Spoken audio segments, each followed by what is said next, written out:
ಇಲ್ಲೇ ಶಾಸಕರು ಅವರ ಕಚೇರಿಗೆ ಇನ್ನು ಐಷಾರಾಮಿ ಪೀಠೋಪಕರಣಗಳನ್ನೆಲ್ಲ ತಂದು ಹಾಕುವಂತ ಕೆಲಸ ಮಾಡ್ತಾ ಇದ್ದಾರೆ. ಅವರ ಕಚೇರಿಗೆ ಎಲ್ಲವೂ ಬೇಕು, ಐಷಾರಾಮಿ ಪೀಠೋಪಕರಣ ಬೇಕು, ಸೋಫಾ ಸೆಟ್ ಬೇಕು, ಕಾಟ್ ಬೇಕು, ಎಲ್ಲ ಬೇಕು.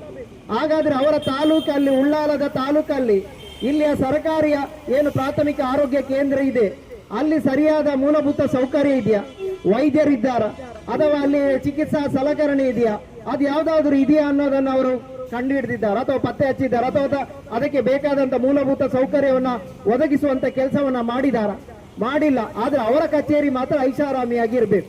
ಅವರ ಉಳ್ಳಾಲ ಭಾಗದ ಜನ, ಬಡವರು ಏನು ಉಪಯೋಗಿಸುವಂತ ಸರ್ಕಾರದ ಏನು ಆಸ್ಪತ್ರೆ ಏನಿದೆ, ಸರ್ಕಾರಿ ಪ್ರಾಥಮಿಕ ಆರೋಗ್ಯ ಕೇಂದ್ರ ಇದೆ, ಅಲ್ಲಿ ಮೂಲಭೂತ ಸೌಕರ್ಯ ಇರಬಾರ್ದು ಅಥವಾ ಇರುವಂತ ಇಚ್ಛಾಶಕ್ತಿ ಅವರಿಗಿಲ್ಲ. ಹಾಗಾದ್ರೆ ಅವರು ಉಳ್ಳಾಲವನ್ನ ಅಭಿವೃದ್ಧಿ ಯಾವ ರೀತಿ ಮಾಡಿದ್ದಾರೆ ಅನ್ನೋದನ್ನು ಅವ್ರು ಹೇಳ್ಬೇಕು. ಏನು ಅಭಿವೃದ್ಧಿ ಮಾಡಿದ್ದಾರೆ?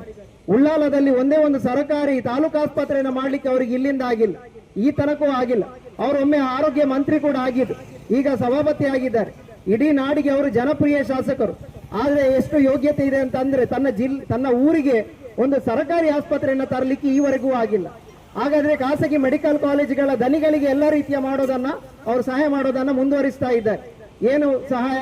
ಇರುವಂತ 4 ಪ್ರಾಥಮಿಕ ಆರೋಗ್ಯ ಕೇಂದ್ರವನ್ನು ಕೂಡ ಇಲ್ಲಿನ ಖಾಸಗಿ ಮೆಡಿಕಲ್ ಕಾಲೇಜಿನ ದನಿಗಳಿಗೆ ಕೊಟ್ಟು ಬಿಟ್ಟಿದ್ದಾರೆ. ಹರೇಕಳದಲ್ಲಿರತಕ್ಕಂಥ ಪ್ರಾಥಮಿಕ ಆರೋಗ್ಯ ಕೇಂದ್ರ ಅದವನ್ನ ಖಾಸಗಿ ಮೆಡಿಕಲ್ ಕಾಲೇಜಿನವರಿಗೆ ಕೊಟ್ಟು ಬಿಟ್ರು.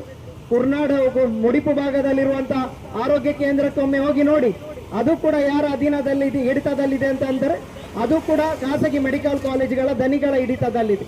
ಉಳ್ಳಾಲದಲ್ಲಿ ಒಂದೇ ಒಂದು ಸಮುದಾಯ ಆಸ್ಪತ್ರೆ ಇರುವುದು, ಅದು ಕೂಡ ಖಾಸಗಿ ಮೆಡಿಕಲ್ ಕಾಲೇಜಿಗೆ ಕೊಟ್ಟಿದ್ದಾರೆ. ಹಾಗಾದ್ರೆ ಉಳ್ಳಾಲದಲ್ಲಿ ಸರ್ಕಾರಿ ಆಸ್ಪತ್ರೆ, ಕನಿಷ್ಠ ಪ್ರಾಥಮಿಕ ಆರೋಗ್ಯ ಕೇಂದ್ರವನ್ನು ಕೂಡ ಸರ್ಕಾರಕ್ಕೆ ನಡೆಸಲಿಕ್ಕೆ ಆಗುದಿಲ್ಲ ಅಂದ್ರೆ ನೀವು ಯಾವ ಸೀಮೆಯ ಶಾಸಕರು? ನೀವು ಯಾವ ತಕ್ಕೆ ಬೇಕು ನಿಮ್ಮ ಸರ್ಕಾರಕ್ಕೆ ತನ್ನ ಸಣ್ಣ ಒಂದು ಏನು ಆರೋಗ್ಯ ಕ್ಷೇತ್ರವನ್ನ ಅಭಿವೃದ್ಧಿ ಮಾಡಲಿಕ್ಕೆ ಸಾಧ್ಯ ಆಗೋದಿಲ್ಲ ಅಂದ್ರೆ ನೀವು ಜನಸಾಮಾನ್ಯರಿಗೆ ಯಾವ ಸೇವೆಯನ್ನು ಒದಗಿಸಲಿಕ್ಕೆ ಸಾಧ್ಯ? ನೋಡಿ ಎಷ್ಟು ದುರಂತ ಅಂದ್ರೆ ನಮ್ಮ ಇಡೀ ತಾಲೂಕಲ್ಲಿ ಇರುವುದು ಕೇವಲ 8 ಸರ್ಕಾರಿ ವೈದ್ಯರುಗಳು. ನಮ್ಮ ದಕ್ಷಿಣ ಕನ್ನಡ ಜಿಲ್ಲೆಯಲ್ಲಿ ಸುಮಾರು 540 ಸರ್ಕಾರದ ಏನು ಆಸ್ಪತ್ರೆಗಳಿದೆ. ಅದು ಸರ್ಕಾರದ ಪ್ರಾಥಮಿಕ ಆರೋಗ್ಯ ಕೇಂದ್ರದಿಂದ ಹಿಡಿದು ಸಮುದಾಯ ಆಸ್ಪತ್ರೆ, ತಾಲೂಕು ಆಸ್ಪತ್ರೆ ಅಥವಾ ಜಿಲ್ಲಾ ಆಸ್ಪತ್ರೆ ಎಲ್ಲವನ್ನ ಸೇರಿ ಸುಮಾರು 540 ಆಸ್ಪತ್ರೆಗಳಿದೆ. ಆದ್ರೆ ಈ 540 ಆಸ್ಪತ್ರೆಗಳಲ್ಲಿ ಎಷ್ಟು ವೈದ್ಯರು ಇರಬೇಕಿತ್ತು? ಕನಿಷ್ಠ 540 ಆದ್ರೂ ಇದೆಯಾ ಅಂತ ಕೇಳಿದ್ರೆ 540 ಇಲ್ಲ, ಇರುವುದು ಕೇವಲ 141 ಮಾತ್ರ. 141 ಏನು ಸರ್ಕಾರಿ ವೈದ್ಯರಿದ್ದಾರೆ. ಹಾಗಾದ್ರೆ ನೋಡಿ, ನಮ್ಮ ದಕ್ಷಿಣ ಕನ್ನಡ ಜಿಲ್ಲೆಯಲ್ಲಿ ಪ್ರತಿ ವರ್ಷ 12,865 ವೈದ್ಯರುಗಳು ಪ್ರತಿ ವರ್ಷ ಸರ್ಟಿಫಿಕೇಟ್ ಪಡೆದು ಹೊರಬರ್ತಾ ಇದ್ದಾರೆ ವೈದ್ಯರಾಗಿ. ಆದ್ರೆ ಆ ವೈದ್ಯರುಗಳು ಎಲ್ಲೋಗ್ತಾ ಇದ್ದಾರೆ? ಇವತ್ತು ವೈದ್ಯರೇ ನಿರುದ್ಯೋಗಿಗಳಾಗುವಂತ ಪರಿಸ್ಥಿತಿ ನಿರ್ಮಾಣ ಆಗಿದೆ.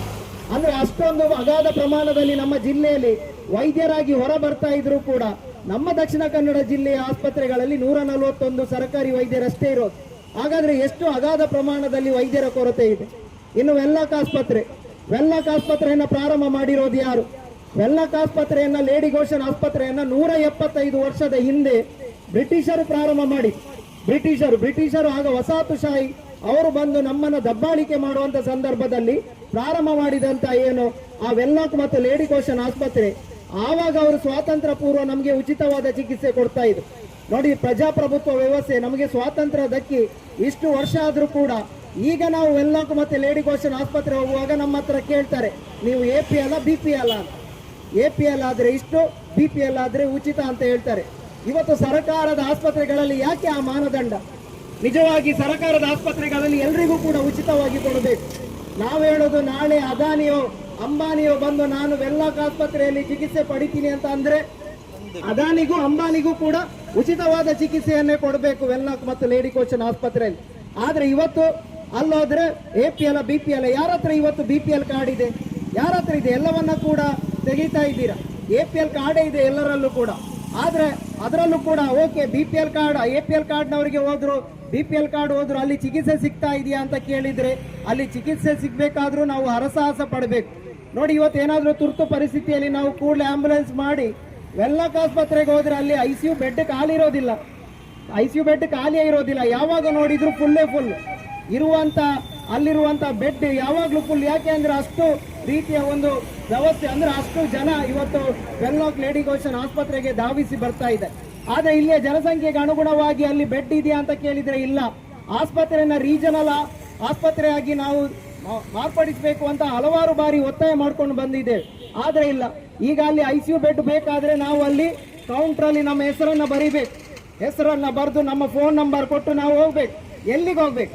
ಈಗ ತುರ್ತು ಸಂದರ್ಭದಲ್ಲಿ ನಾವು ICU ಬೆಡ್ ಬೇಕಿದೆ ಅಂದ್ರೆ ವೆಲ್ಲಾಕಿಗೆ ಹೋದಾಗ ಇಲ್ಲಿ ಬೆಡ್ ಖಾಲಿಲ್ಲ, ನೀವು ಬೇರೆ ಆಸ್ಪತ್ರೆ ಹೋಗಿ ಅಂದ್ರೆ ಬೇರೆ ಆಸ್ಪತ್ರೆ ಎಲ್ಲಿಗೆ ಹೋಗ್ಬೇಕು? ಎಲ್ಲಿ ಅಂದ್ರೆ ಖಾಸಗಿ ಆಸ್ಪತ್ರೆಗೆ ಹೋಗ್ಬೇಕು. ಖಾಸಗಿ ಆಸ್ಪತ್ರೆ ಹೋದ್ರೆ ಅಲ್ಲಿ ICU ನ ಚಾರ್ಜ್ ಯಾರು ಭರಿಸೋದು, ಅಥವಾ ಅಲ್ಲಿ ಆ ಚಿಕಿತ್ಸಾ ವೆಚ್ಚವನ್ನ ಯಾರು ಭರಿಸೋದು? ನಮ್ಮಿಂದ ಸಾಧ್ಯ ಇದೆಯಾ? ನಮ್ಮಿಂದ ಖಂಡಿತ ಸಾಧ್ಯ ಇಲ್ಲ. ಹಾಗಾದ್ರೆ ವೆನ್ಲಾಕಲ್ಲಿ ಇಷ್ಟೊಂದು ಬೇಡಿಕೆ ಇದ್ರೂ ಕೂಡ ಯಾಕೆ ಆ ಆಸ್ಪತ್ರೆಯನ್ನು ಅಭಿವೃದ್ಧಿ ಮಾಡಲಿಕ್ಕೆ ಇಲ್ಲಿಂದ ಸಾಧ್ಯ ಆಗೋದಿಲ್ಲ? ನೋಡಿ, ಇವತ್ತು ಆಯುಷ್ಮಾನ್ ಹೆಸರಲ್ಲಿ ಖಾಸಗಿ ಮೆಡಿಕಲ್ ಕಾಲೇಜು ಮತ್ತು ಖಾಸಗಿ ಆಸ್ಪತ್ರೆಗಳು ಸರ್ಕಾರದ ಹಣವನ್ನು ಕೊಳ್ಳೆ ಹೊಡೆಯುತ್ತಾ ಇದ್ದಾರೆ.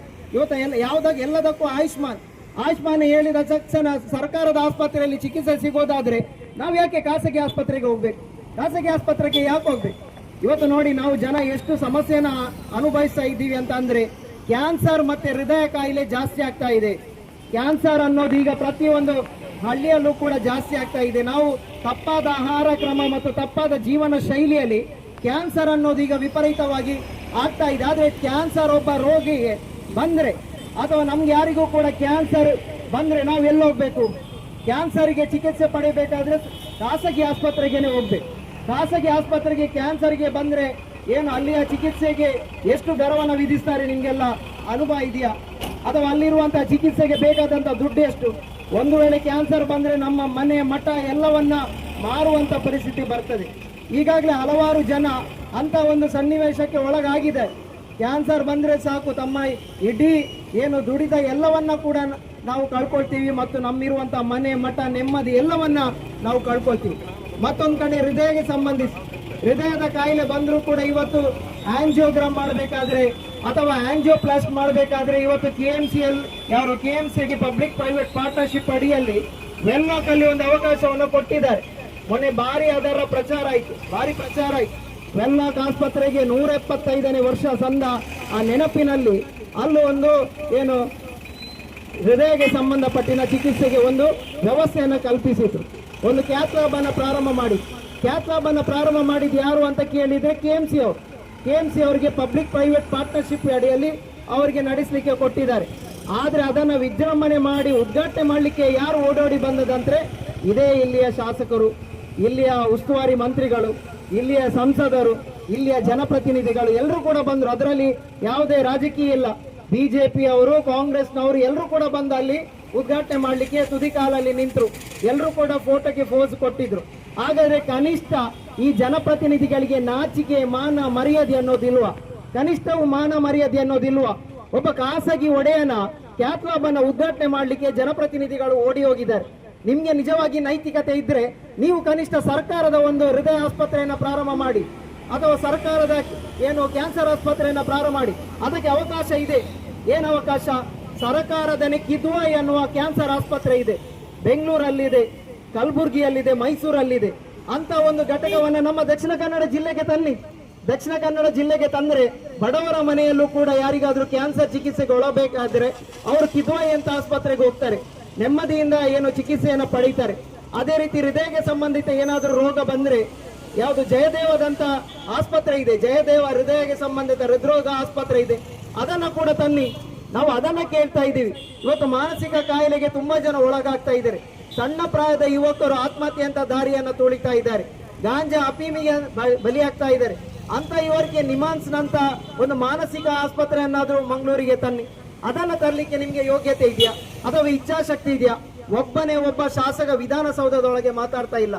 ಇಲ್ಲಿಯ ಶಾಸಕ UT ಖಾದರನ್ನ ಸೇರಿಸಿ ಅವರ ಆರೋಗ್ಯ ಮಂತ್ರಿ ಆಗಿದ್ದವರು ಮಾಜಿ, ಅಥವಾ ಅವರಿಗೆ ಇಡೀ ಕರ್ನಾಟಕ ರಾಜ್ಯದ ಸರ್ಕಾರದಲ್ಲೊಂದು ಹಿಡಿತ ಇದೆ, ಜನಪ್ರಿಯತೆ ಇದೆ. ಆದ್ರೆ ತನ್ನ ಊರಿಗೆ ಏನ್ ತರಲಿಕ್ಕೆ ಸಾಧ್ಯ ಆಗಿದೆ? ಇಲ್ಲಿರುವುದು ನಿಜವಾಗಿ 10-15 ಏನು ಪ್ರಾಥಮಿಕ ಆರೋಗ್ಯ ಕೇಂದ್ರ ಇರಬೇಕಾದದ್ದು ಇರುವುದು 4, ಅದರಲ್ಲೂ ಕೂಡ 3 ಖಾಸಗಿ ಮೆಡಿಕಲ್ ಕಾಲೇಜಿಗೆ ಕೊಟ್ಟಾಗಿದೆ. ತಾಲೂಕು ಆಸ್ಪತ್ರೆಯನ್ನು ಮಾಡಲಿಕ್ಕೆ ಈವರೆಗೂ ಸಾಧ್ಯ ಆಗಿಲ್ಲ. ಹಾಗಾದ್ರೆ ನಿಮ್ಮ ಸಾಧನೆ ಏನು ಅಂತ ಹೇಳಿ. ಈ ಊರಿಗೆ, ಈ ನಾಡಿಗೆ, ಉಳ್ಳಾಲ ವಿಧಾನಸಭಾ ಕ್ಷೇತ್ರಕ್ಕೆ ನೀವು ಏನನ್ನ ಕೊಟ್ಟಿದ್ದೀರಾ? 4 ಮೆಡಿಕಲ್ ಕಾಲೇಜ್ ಧನಿಗಳು ಮಾಡಿದ ಅದು ಅವರ ಸಾಧನೆ, ನಿಮ್ಮ ಸಾಧನೆ ಅಲ್ಲ. ನೀವು ಚುನಾವಣೆ ಸಂದರ್ಭದಲ್ಲಿ ಹೇಳಿದ್ರಿ ನಮ್ಮ ಈ ಊರಿಗೆ, ನಮ್ಮ ಮಂಗಳೂರು ವಿಧಾನಸಭಾ ಕ್ಷೇತ್ರಕ್ಕೆ 4 ಖಾಸಗಿ ಮೆಡಿಕಲ್ ಕಾಲೇಜ್ ಇದೆ. ಅದು ಯಾರು ಮಾಡಿರೋದು? ನಿಮ್ಮ ಹಣದಿಂದ ಮಾಡಿರೋದ? ಅದು ಖಾಸಗಿ ದನಿ ಅವರು ಮಾಡಿದ್ದು. ನೀವು ನಿಜವಾಗಿ ನಿಮ್ಗೆ ಏನೋ ಇಚ್ಛಾಶಕ್ತಿ ಇದ್ರೆ ಅಥವಾ ನಿಮ್ಮದೇನಾದ್ರೂ ಸಾಧನೆ ಇದ್ರೆ ನೀವೇನ್ ತಂದಿದ್ದೀರಾ ಹೇಳಿ? ನೀವೇನಾದ್ರೂ ಕಾಲೇಜ್ ಆದ್ರೂ ತಂದಿದ್ದೀರಾ? ಒಂದು ಡಿಗ್ರಿ ಕಾಲೇಜ್ ಆದ್ರೂ ತರಲಿಕ್ಕೆ ಆಗಿದೆಯಾ? ಅದು ಇಲ್ಲ. ಇಲ್ಲಿಯ ಜನಸಾಮಾನ್ಯರ ಬದುಕಿನ ಪ್ರಶ್ನೆ ಯಾವ್ದಿದೆ ಅದು ಯಾವುದನ್ನ ನೀವು ಮಾತಾಡ್ತಾ ಇಲ್ಲ. ನೀವು ಕೊಡೋದು ಏನಂದ್ರೆ ಯಾವ್ದಾದ್ರು ಸಂಘ ಸಂಸ್ಥೆಗಳಿಗೆ, ಸಣ್ಣ ಪುಟ್ಟ ಯುವಕ ಮಂಡಗಳಿಗೆ ಅವ್ರಿಗೆ ರಾಜ್ಯೋತ್ಸವ ಪ್ರಶಸ್ತಿಯನ್ನು ಕೊಡ್ಲಿಕ್ಕೆ ಸಾಕು. ನೀವು ಬೇರೆ ಯಾವುದಕ್ಕೂ ಲಾಯಕ್ಕಿಲ್ಲ.